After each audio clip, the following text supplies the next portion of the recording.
It began with a glow, a light so beautiful it felt divine, a glow that whispered promises of wealth, health, and wonder. In the early 1900s, the world was mesmerized by a new discovery, radium. To the public, it was a miracle of science, a shimmering particle of hope that could cure illness, illuminate darkness, and make the impossible possible. To the girls who worked with it, it was a dream come true, a dream that would soon turn into a nightmare. This is the haunting story of the Radium Girls, young women who glowed with light and later with death. A story of innocence betrayed, of courage born from suffering, and of justice that came at a heartbreaking price. Chapter 1. The Glow of Opportunity. The year was 1917, a world caught between hope and heartbreak. Across the ocean, World War I roared like an angry storm, swallowing men and nations in its fury. But in America, the heartbeat of industry thundered louder than the cannons overseas. Factories buzzed, machines whirred, and a new generation of workers, especially women, were stepping into roles once reserved for men. And in New Jersey, one name gleamed brighter than all others: the United States Radium Corporation. For hundreds of young women from working-class families, this place seemed like a gift from heaven. A steady wage, modern surroundings, clean uniforms. It was a dream in a world where opportunities for women were scarce. But what made the job truly irresistible wasn't just the pay, it was the magic. Inside those factory walls, the impossible seemed to glow to life. The moment they stepped into the workroom, their breath caught in awe. The room shimmered, not with sunlight, but with a strange, ethereal light that danced across every surface. Bowls of luminous paint, swirling with a ghostly green hue, sat upon long wooden tables. The walls seemed to pulse softly, as if breathing with the rhythm of the glow.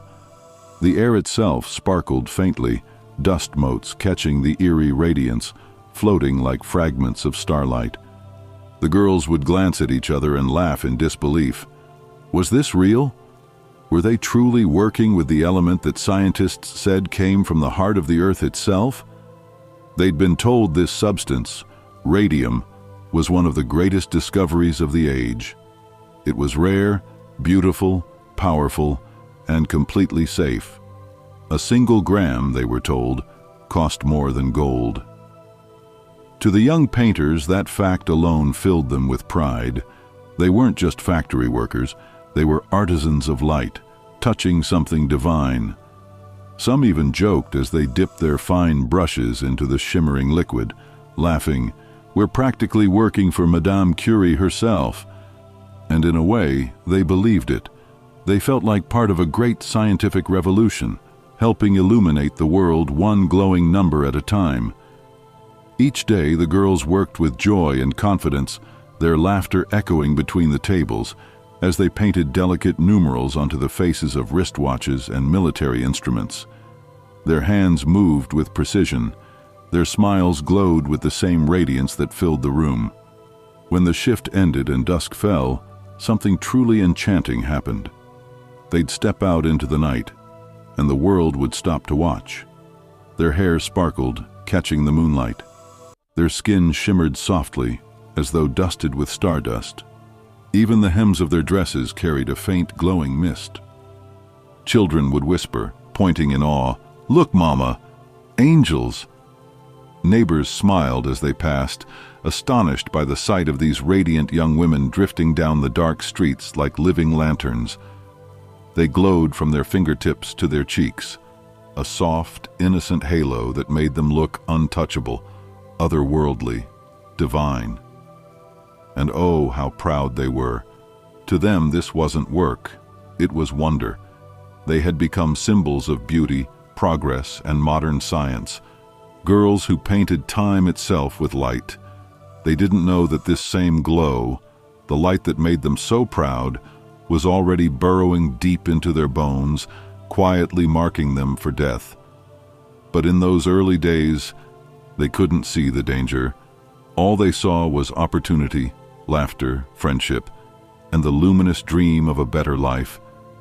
They were young, strong, and full of promise, and their dreams, like their bodies, glowed with light. Chapter 2. Lip, Dip, Paint. The Ritual of Death. Inside the radiant halls of the United States Radium Corporation, the rhythm of work was almost musical, a steady chorus of brushes tapping, numbers glowing, laughter echoing. Each young woman sat at her wooden station, a tiny camel hair brush in one hand, a cup of clear water in the other, and before her, a small dish filled with liquid light. The paint was mesmerizing, a pale green luminescence that shimmered like bottled moonlight. Even the simplest gesture, dipping a brush, stirring the paint, left trails of radiance on their fingertips.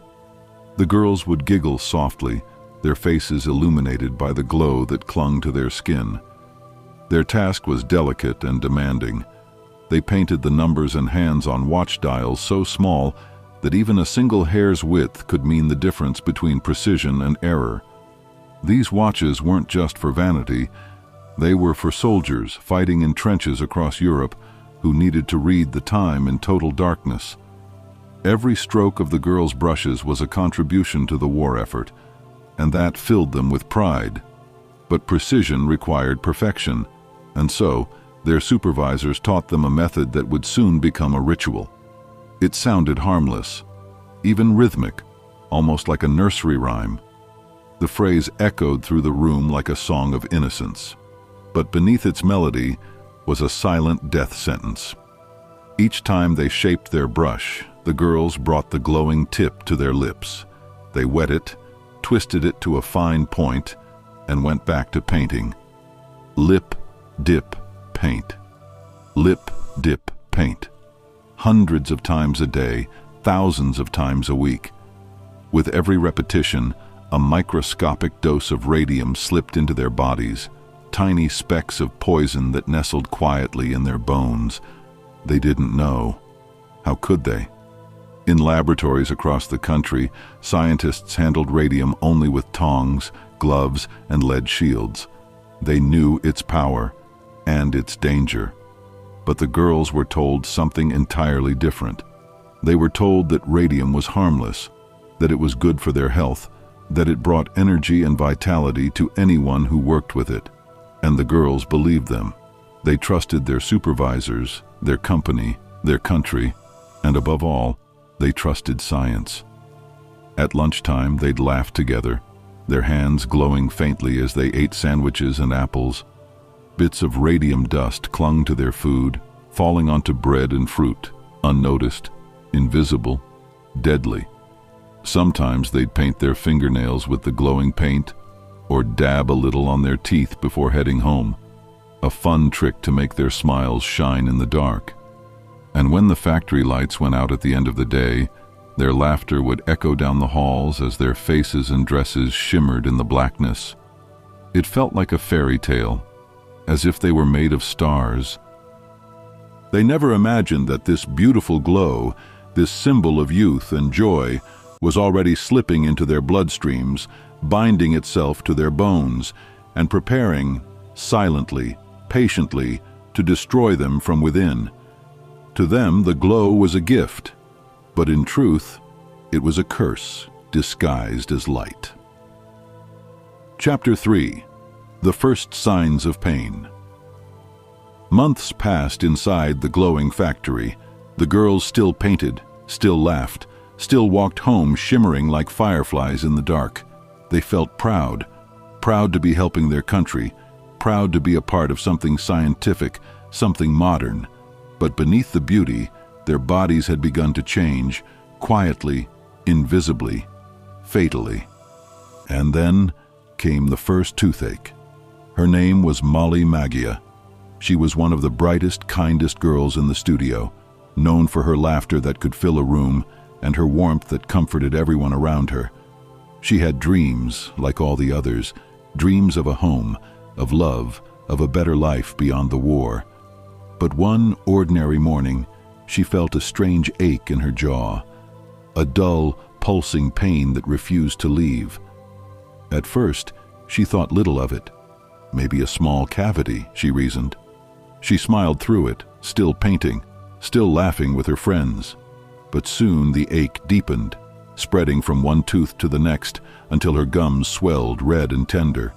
The pain was sharp, constant, unnatural. She went to the dentist, hoping for a quick fix. The man examined her mouth and found one loose tooth. He gripped his tools, gave a gentle pull, and froze. To his horror, the tooth didn't come out cleanly. It tore away part of her jaw, a piece of bone that had turned soft and gray like crumbling chalk. The smell that followed was unlike anything he'd known, the scent of infection, of death, already living inside her mouth. Her gums refused to heal. Every day, new ulcers appeared, raw, open wounds that made even a sip of water unbearable. Her breath carried the sickly odor of decay. Soon, her jaw began to disintegrate completely, splintering, collapsing, until one day, a small piece broke off in her own hands. Molly's face, once radiant and full of life, had become pale and hollow. Her body weakened, her appetite vanished. Pain crawled through her limbs, her legs, her spine, her hips, as if her bones themselves were crying out. She could no longer work, no longer smile, and yet she still glowed faintly in the dark. The very light that once made her beautiful now marked her suffering, a cruel reminder of what was killing her. The doctors were baffled. They tried everything they knew, antibiotics, surgeries, even radiation treatments, but nothing worked. Her bones refused to heal. They shattered easily like glass.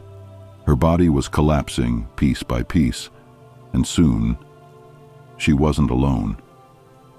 Other girls began to fall sick, quietly at first, then all at once. Teeth fell out with roots still bleeding. Knees swelled until walking became impossible. Some woke in the night screaming, bones snapping under their own weight. These were the same girls who once danced under the moonlight, proud of their glow. Now that glow felt cursed, a ghostly reminder of the poison coursing through them. The laughter that had once filled the workshop turned into whispers of fear. They told their bosses, their doctors, their families, but no one believed them. How could something as beautiful as radium cause pain? How could the glow of progress, of science, be deadly? And so, as the months turned into years, the girls who once lit up the night with their brilliance now lay in darkened rooms, their bodies glowing faintly, their souls dimming slowly. The magic was gone. Only the pain remained. Chapter 4. The Company's Denial. As the sickness spread, fear began to ripple through the glowing factory halls. More and more girls were falling ill, losing teeth, fainting from exhaustion, writhing in pain that had no name. Their laughter had vanished, replaced by whispers of dread. The once bright, shimmering room now felt like a tomb, glowing still but hollow. Desperate for answers, the women turned to the people they trusted most, their doctors.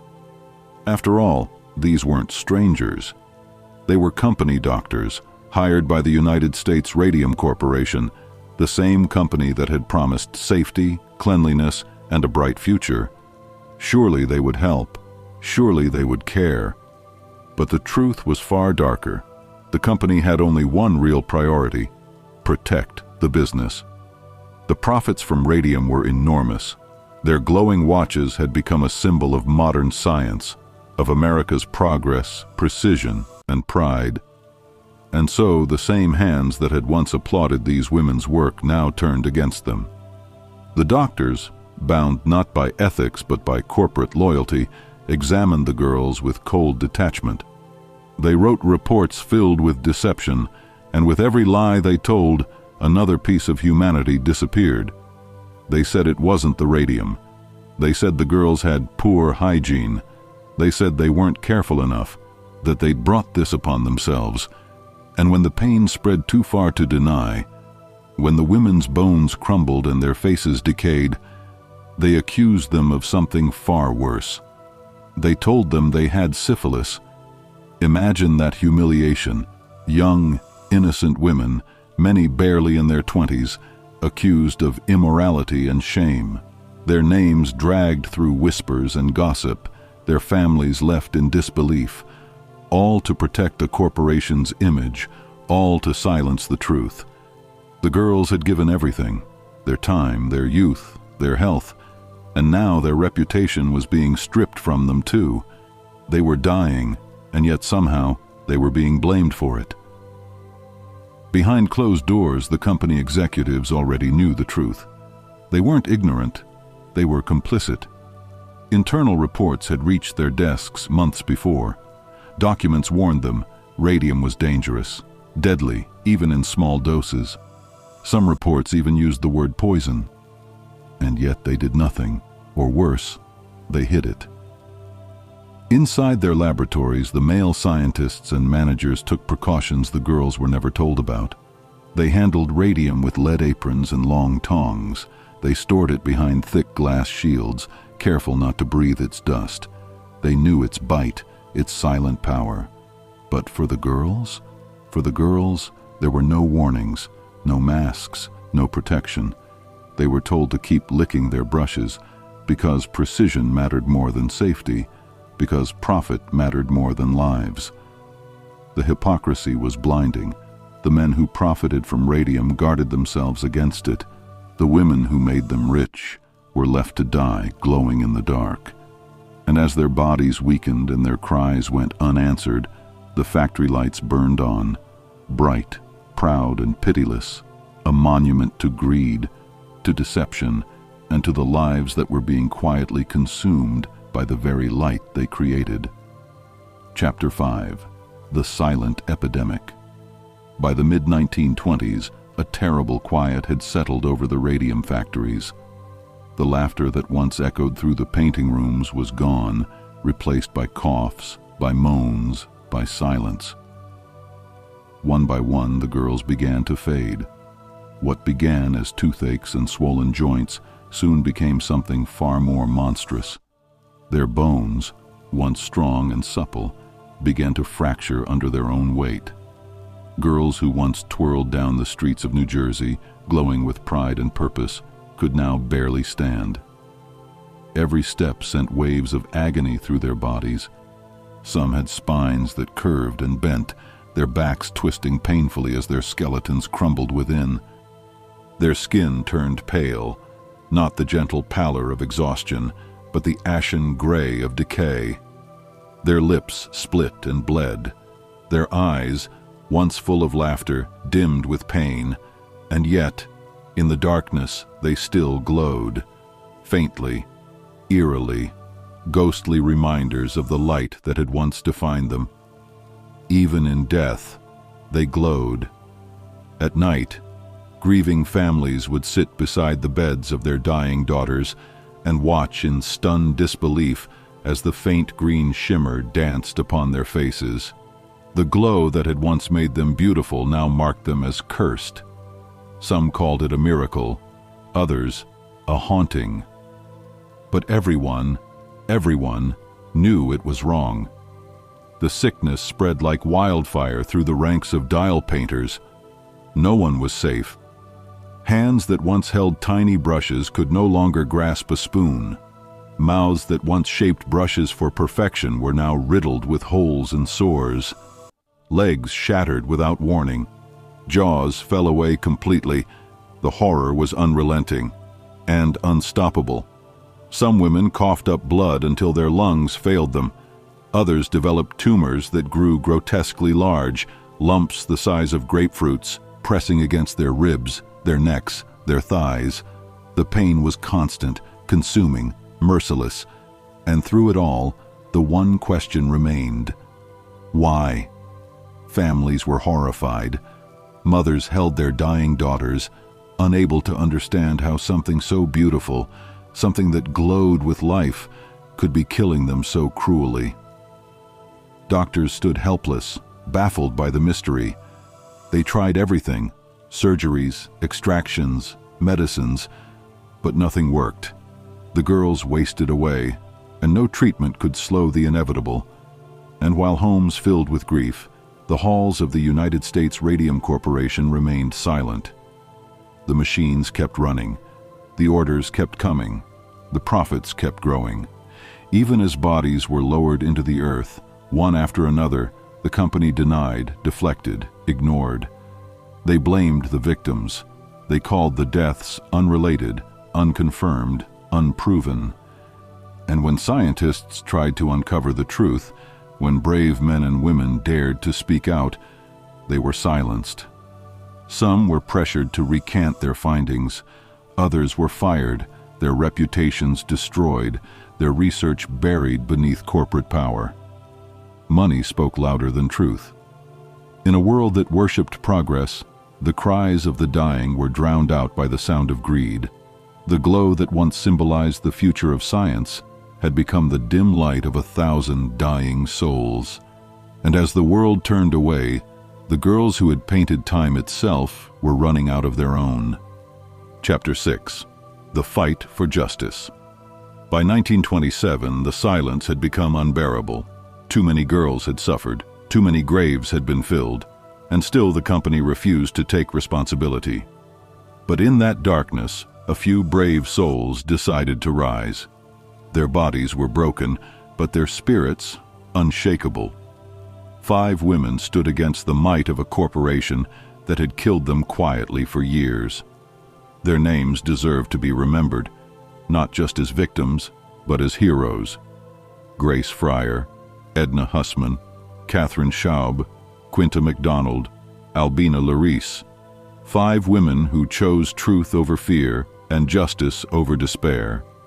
Grace was the heart of them, a former dial painter with a gentle soul and an iron will. Her spine had collapsed from the inside. She could barely sit upright without agony.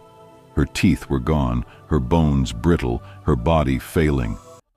But her courage, it blazed like the very radium that had poisoned her. She could have stayed silent. She could have waited for death to come, but she refused. With trembling hands and fading strength, she found a lawyer, Raymond Barry, a man who believed in justice more than profit. Together, they prepared to take on one of the most powerful corporations in America. And when reporters asked her why she would risk what little life she had left, Grace, her voice weak but unwavering, whispered words that would echo through history. Grace Fryer. We just want them to admit what they've done, and to make sure no one else suffers like we did. But the company had no intention of admitting anything. Their response was cold, calculated, cruel. They didn't fight the women with truth. They fought them with time. Their lawyers filed endless appeals, motions, and delays, each one designed to stretch the process until the women were too sick to testify. They wanted to win by waiting for death. They wanted to bury the truth alongside the girls. For months, the case dragged on, every delay a death sentence in disguise. And yet the women held on. They clung to life with a strength that defied reason. When the day finally came, the sight was unforgettable. Reporters crowded into the courthouse as the 5 women arrived, not walking, but carried in on stretchers. Their bodies were frail, their faces hollow, their hands shook from pain, but their eyes still burned with fire. Each woman was a portrait of both suffering and defiance. Every breath they took was a battle, and yet, when they spoke, their voices trembled not with fear, but with truth. Their testimony silenced the courtroom. The words came slowly, painfully, sometimes broken by coughs or sobs, but every sentence cut through the lies like a blade. The press called them the living dead, but that name missed the truth. They weren't just dying, they were fighting. They were lighting a spark that would change the course of labor rights forever. Grace and her friends didn't only stand for themselves.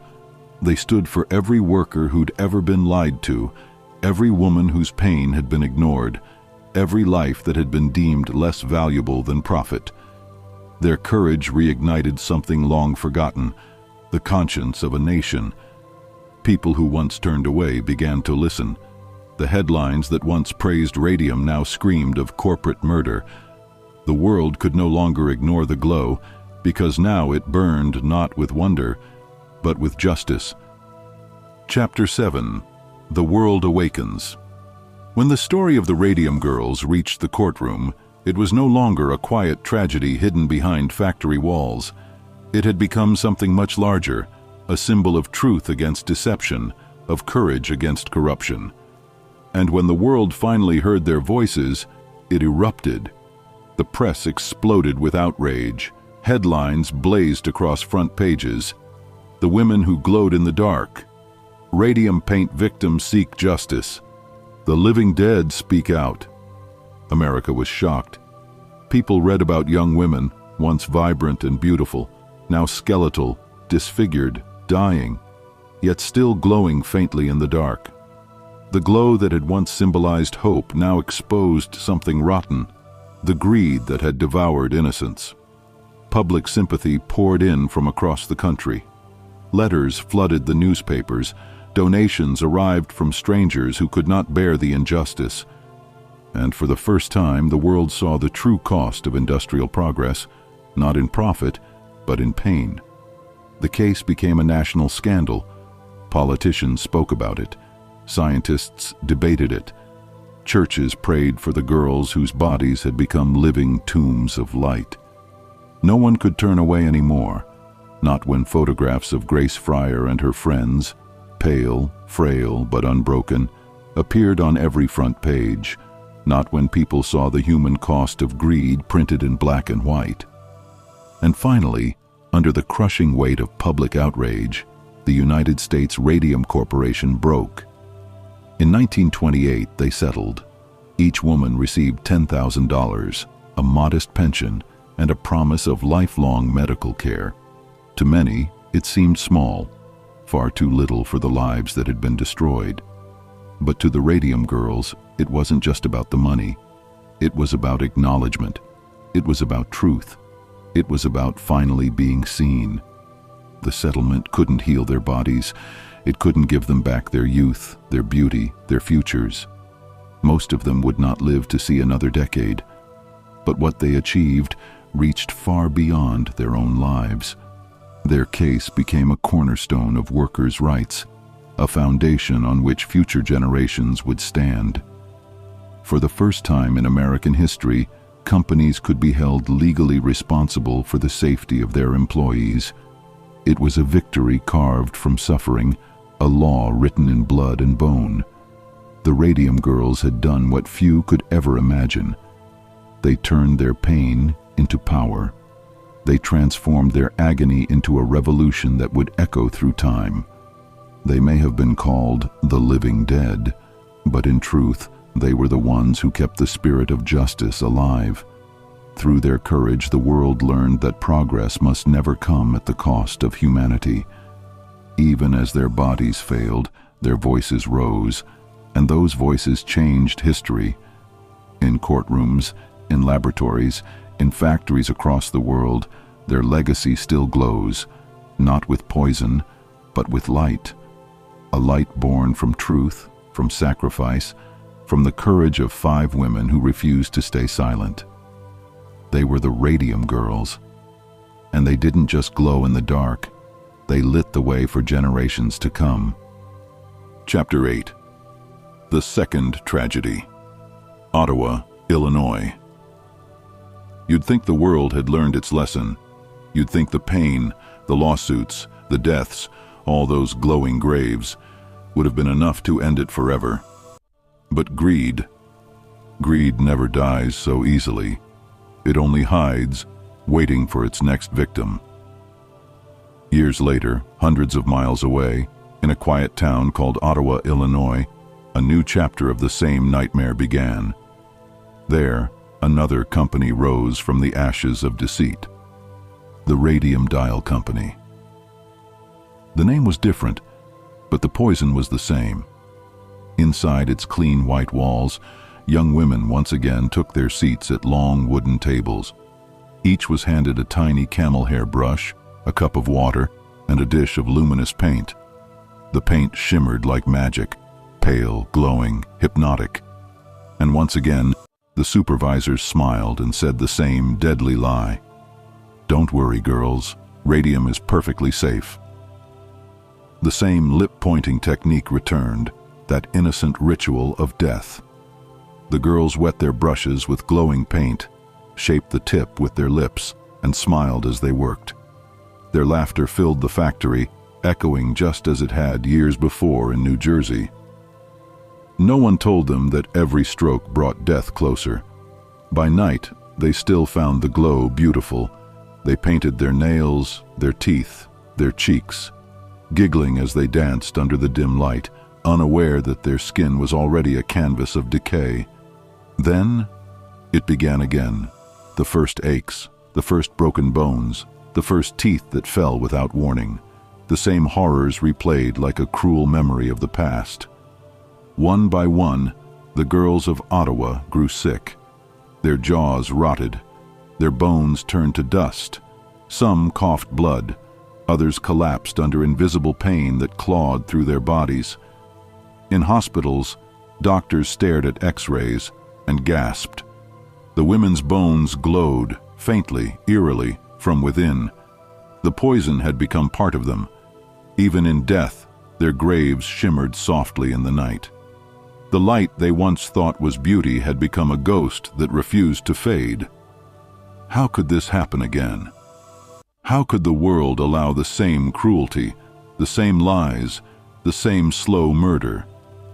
It was as if their suffering had been erased, their courage forgotten, buried under profits and denial. The Radium Dial Company denied everything. They silenced complaints, fired workers who spoke up, and forged reports. Their greed was thicker than blood, and colder than the bones they shattered. But the women of Ottawa fought back. Inspired by the first Radium Girls, they gathered evidence, told their stories, and demanded justice once again. They were tired of being invisible, tired of glowing in the dark while no one cared. Years passed. Protests grew louder. Investigations finally broke through the company's walls of deception. And at last, the truth shone again, burning through lies like light through fog. The Radium Dial Company was finally shut down. But for many, justice came too late. Too many graves had already been filled. Too many families had already buried daughters who still glowed beneath the soil. History had repeated itself. Not because people didn't know the truth, but because those in power chose to ignore it. The lesson of the Radium Girls was written twice, once in blood and once in light. A haunting reminder that when greed blinds humanity, even the brightest glow can turn to darkness. Chapter 9. Legacy of the Radium Girls. The Radium Girls never sought fame. They weren't revolutionaries, scientists, or politicians. They were ordinary young women, daughters who kissed their mothers goodbye before work, sisters who shared dreams over dinner, wives who promised to come home smiling after a day's labor.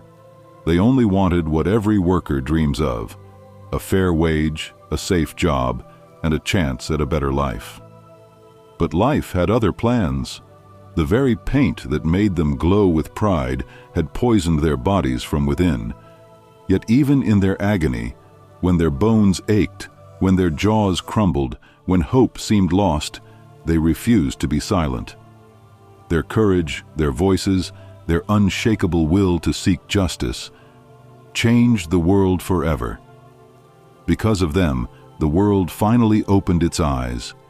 Their suffering became the spark that forced governments to act, to create laws that valued life over profit. No longer could companies hide behind lies and greed. No longer could a worker's life be traded for industrial progress. It was their pain, raw, unimaginable, undeserved, that led to the birth of modern safety standards.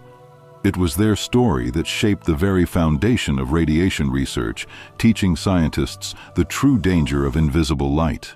And it was their sacrifice that inspired the creation of powerful watchdogs like OSHA, the Occupational Safety and Health Administration, institutions built to protect workers, to ensure that no one would ever again die for their paycheck.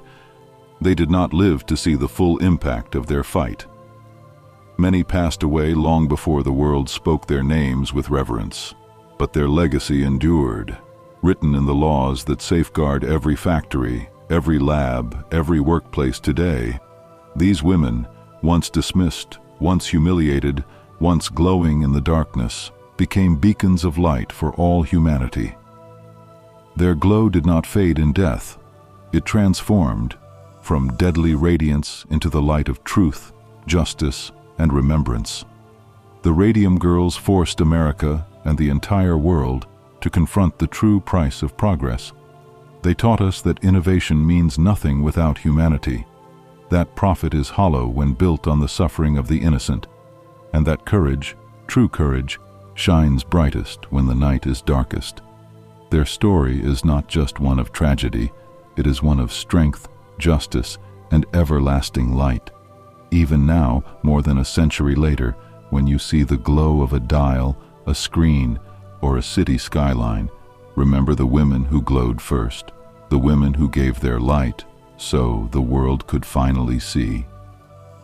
Epilogue: The glow that endures. More than a century later, the graves of the Radium Girls still emit faint traces of radiation. Their bones still glow, a quiet, haunting light beneath the earth. But that glow is no longer one of death.